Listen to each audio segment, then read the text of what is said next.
حبايبي أبطال تالتة إعدادي، معانا النهاردة الدرس الأول في الجغرافيا اللي بيتكلم عن قارات العالم. هنتعرف في الدرس ده على الموقع الفلكي والجغرافي لقارات العالم. وزي ما درسنا قبل كده إن الكرة الأرضية بتتكون من 7 قارات و5 محيطات، يعني بتتكون من حاجتين، يابس ومياه. طيب نسبة اليابس قد إيه يا مستر؟ هقول له 29.3% من مساحة الكرة الأرضية، ودي تتمثل في القارات.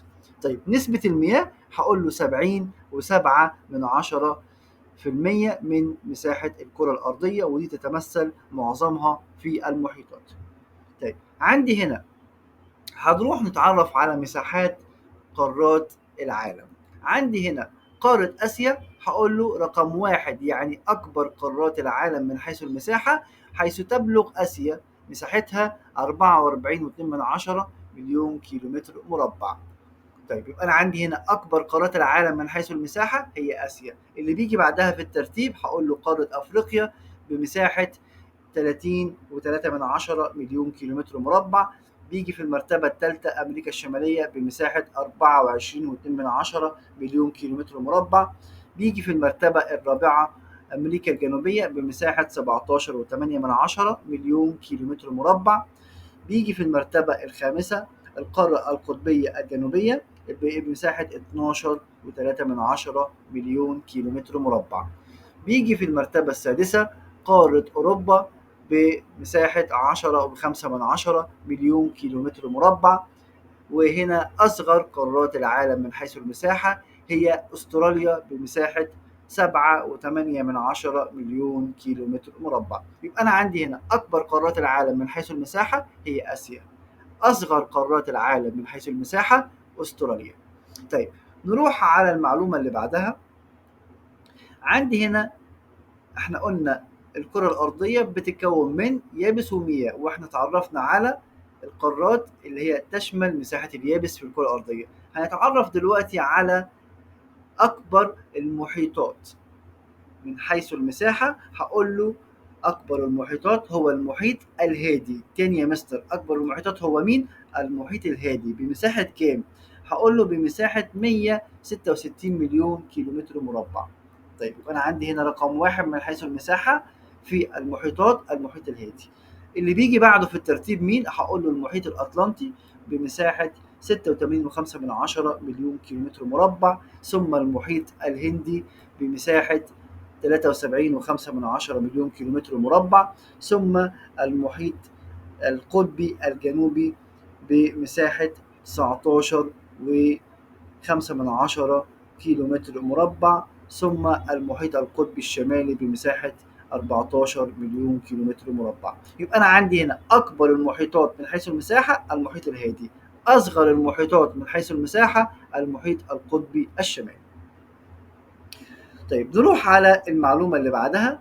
بس قبل ما اروح على المعلومة اللي بعدها، احنا طبعا كان عندنا معلومة مهمة وكنا عارفينها في السنوات السابقة ايضا، وهي ان العالم او قارات العالم تنقسم الى قارات العالم القديم، ودي تشمل اسيا واوروبا وافريقيا، وقارات العالم الحديث امريكا الشمالية، امريكا الجنوبية، استراليا، والقارة القطبية الجنوبية انتاركتيكا.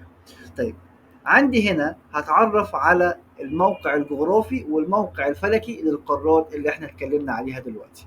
طيب يعني ايه موقع فلكي ويعني ايه موقع جغرافي اصلا؟ الموقع الفلكي هو موقع المكان بالنسبة لخطوط الطول ودوائر العرض. طب يا مستر انا ناسي يعني ايه خطوط طول ودوائر عرض. هي خطوط وهمية رسمها العلماء حوالين مجسم الكرة الأرضية علشان تحدد الموقع بدقة على سطح الأرض. طيب يعني ايه موقع جغرافي؟ هو موقع المكان بالنسبة لليابس والماء، يعني ما يحيط بالمكان من بحار ومحيطات وقارات أو دول مجاورة. نبدأ مع بعض بأول قارة أو أكبر القارات وهي آسيا. هنتعرف على الموقع الجغرافي والموقع الفلكي لقارة آسيا.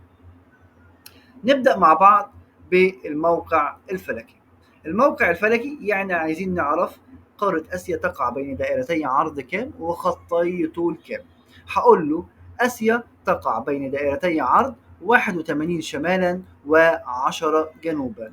طيب تقع آسيا بين خطي طول كام يا مستر؟ هقول له خطي طول 170 غربا و26 شرقا.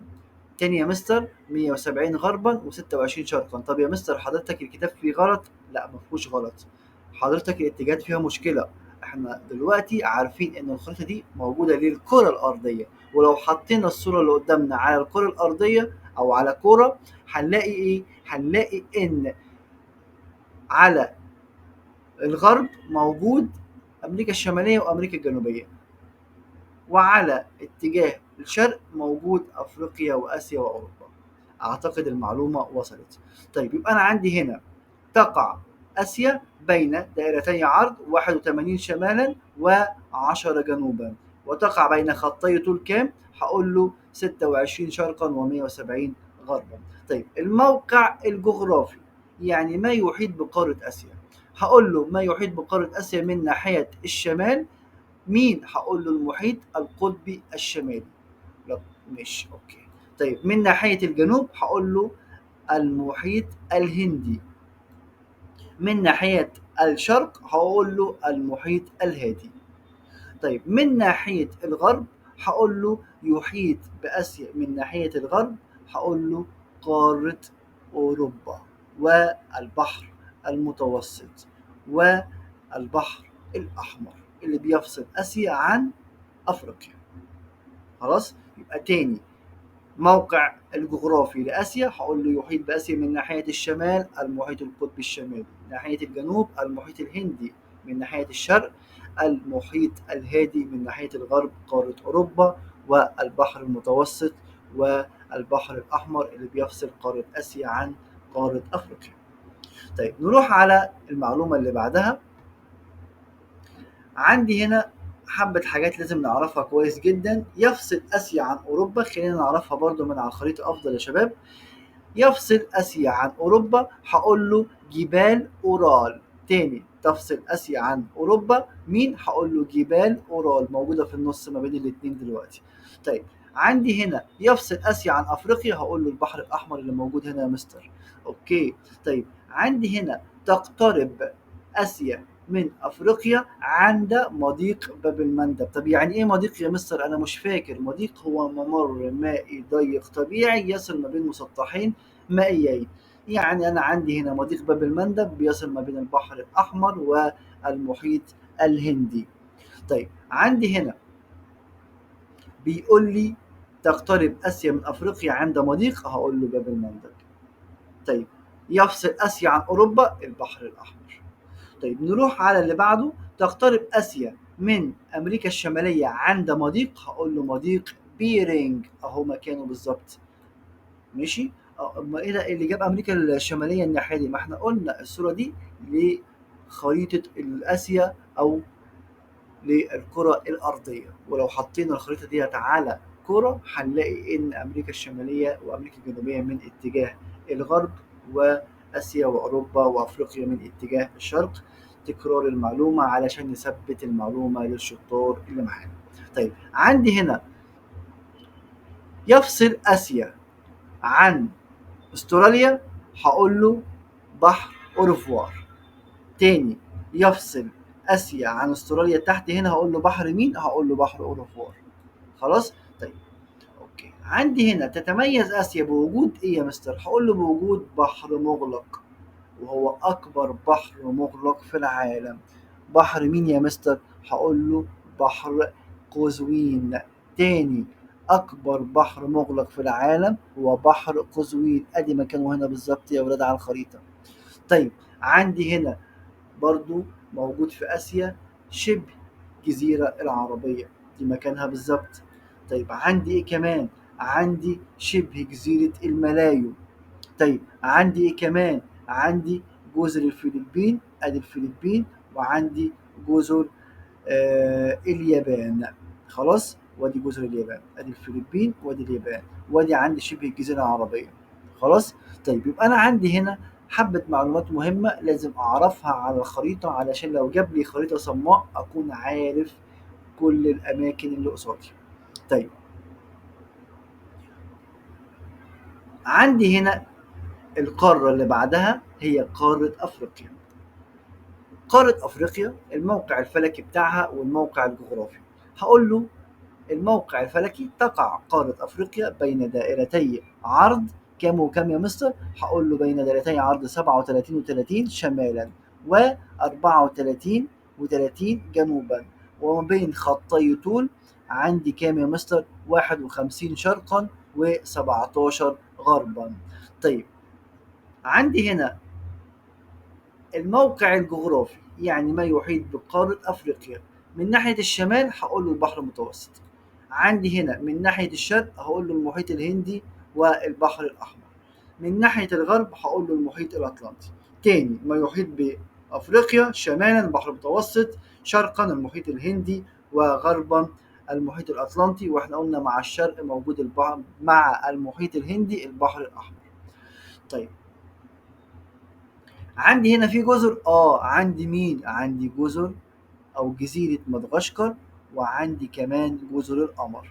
دي جزر القمر هي الاماكن الصغيرة دي، ودي جزيرة مدغشقر، ودي اكبر جزر افريقيا او اكبر جزيرة في افريقيا. طيب نروح على المعلومة اللي بعدها وهي قارة اوروبا. قارة اوروبا هتعرف على الموقع الفلكي، هقول له اوروبا تقع بين كام دائرتي عرض؟ هقول له 36 و71 شمالا. تاني تقع قارة أوروبا بين دائرتي عرض 36 و37 شمالا، يعني الاتنين موجودين شمال دائرة الاستواء. وطبعا احنا عارفين دائرة الاستواء هي التي تقسم الكرة الأرضية إلى نصفين، أحدهما في الشمال وأحدهما في الجنوب، ودي اللي بتوضح لي الموقع من ناحية الشمال ومن ناحية الجنوب.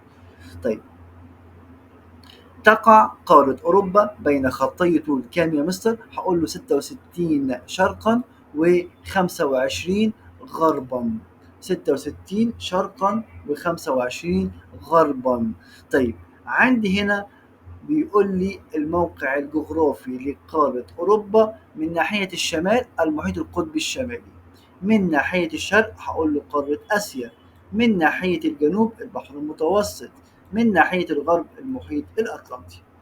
طبعا كده اتعرفنا على الموقع الفلكي والموقع الجغرافي لقارات العالم القديم، وهم آسيا وأفريقيا وأوروبا. وبكده نكون وصلنا لنهاية الجزء الأول من الدرس بتاع النهاردة. وطبعا أتمنى تكونوا استفدتوا معايا من المعلومات اللي قدمتها. ما تنسوش دعمنا بالإعجاب والاشتراك في القناة علشان يوصل لك كل جديد، وكمان شاركوني أفكاركم واستفساراتكم في التعليقات. بشكركم على المشاهدة وأشوفكم في الفيديو القادم بإذن الله. كان معاكم مستر إسلام الهواري.